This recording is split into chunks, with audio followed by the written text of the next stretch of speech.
Okay, since it has been requested, this is a very quick video on how to do some, I guess, basic Vorax crafting. Okay, let's say you have a chest. Okay, so the item level will determine what kind of mods that you can put on it. So it respects how you would normally craft your gear. So for example, if you want priceless gear, you will need to have something that's at least 89 in this case, instead of 100. For Vorax gear, 89 is equivalent to priceless. Okay? So for example, if I want to craft on an 85 chest, this is the equivalent for your gear before priceless, right? So here, you only need to use your blue color organs, right? These are a lot cheaper. In comparison, let's say I'm using the priceless equivalent, right? So 89 with actual base affixes, right? So as long as it has a base affix, it will be equivalent to priceless gear. So if I craft on this, these are like 70 FE each. Okay, so it's a lot more expensive. So for the sake of this video, let's say I want to make a chest similar to this, right? Like a void embankment, basically a better void embankment, right? I'll show you how you could craft it, okay, using a cheaper piece of gear. It's because I don't have a lot of FE to play around with now. Okay, the first step on crafting Vorax gear. Okay, when I click this, you can see a list of what I call it, a list of mods that you could potentially get. Okay, so basic mods are basically, they follow the same list as your basic affixes. Same thing for matchless organs. Okay, they're going to add an advanced affix. So similar to how you craft your normal gear. Okay, matchless, you can only have 2 matchless mods, but you can have, I mean, technically up to 6 basic mods, okay, on a piece of gear. So let's just click this, for example. Right, I'll click this, right. It's going to randomly select a slot and put a mod there. Okay, what I suggest, okay, is let's say I want 2 matchless matchless prefixes. Right, I want 2 advanced mods on the prefix. Right, I would suggest putting 2 of these first. Okay, sorry, you get, okay, as you can see, okay, you probably want to get your basic mod on there first. So let's say I want, okay, let's just say I want damage, right? When I click this, it has a chance to replace any of these mods, right? Like I said just now.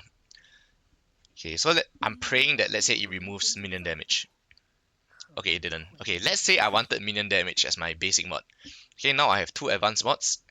Whenever I click this, it can only replace one of these 2, right? My basic mod will forever be safe because I can't replace it, right? I can't have 3 advanced mods. So that's one thing you can think about. Now let's say I go to my suffixes. Okay, in this case, let's say I want to have my 2 void embankment suffixes, right? There's no need for me to technically care too much about what these suffixes are, right? As long as I have 3 mods here. Because in the end, if I want to replace the mods on this, okay, or let's say I want to craft my void embankment, okay, I want to replace one of these mods, actually. Okay, so let's say I click graft, it's going to select 2 of these 5 mods in the menu. Okay, these are like, okay, these are 30. For the sake of this video, I guess I'll just sacrifice something. Okay, just as an example, so let's say I click this. Okay, I didn't hit the mod. Right, it's going to replace one of these with that mod. Okay, now how do I unbrick this piece of gear now? Okay, since it hit a suffix, I can just continue to replace until it replaces that mod. Okay, so depending on how you want to do it, you could just, for example, get the 2 organ mods on. Okay, you can have a maximum of only 2 organ mods on an item, right? Core organ mods. Let's just do it again. Okay, so for example, here I got all stats.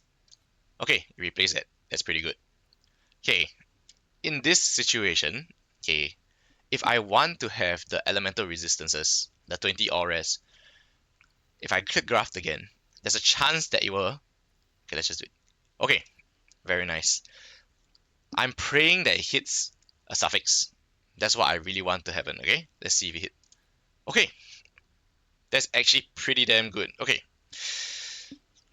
once I have something like this, I'm not going to touch my suffixes again. So if you were crafting this for real, okay, you would want to have at least some good suffixes first before you do this. Now, since my suffixes are completed, my prefixes are free to be changed, right? I can keep replacing all of these mods until I have something that I want, a combination of mods that I actually want, right? Because this is already done. Lastly, if you talk about special organs, okay, special organs are basically your ultimate mods. So for this, I will use my other chest, right? These are all like ultimate mods. So if I'm not wrong, I haven't really done this one, but it should respect that you should have only, sorry, you can only be able to craft 2 ultimate mods on this as well. Mm, so just to show, for example, right, I can add on this mod here. Okay, just remember that every time you click a button, it's a random replacement. It can replace whatever mod you already have on the piece of gear. Okay, but yeah, there's a reason why I didn't choose this, because again, these are really expensive, 70 FE each. Okay, so that's how I ended up having a chest like this, right? It's basically a void embankment that's better in all ways, and you can also reroll the stats with cutting instruments, right? So it's kind of sick. It's like a rerollable unique. Okay, but I haven't solved elemental ailments yet, so I can't use this chest unfortunately. But yep, hopefully this helps. I hope the explanation was clear enough. I'm making this like the first thing in the morning, so at least seeing the menus and stuff hopefully gives you an idea of how Vorax crafting kind of works. Uh, yeah, okay. Thanks for watching, and bye bye.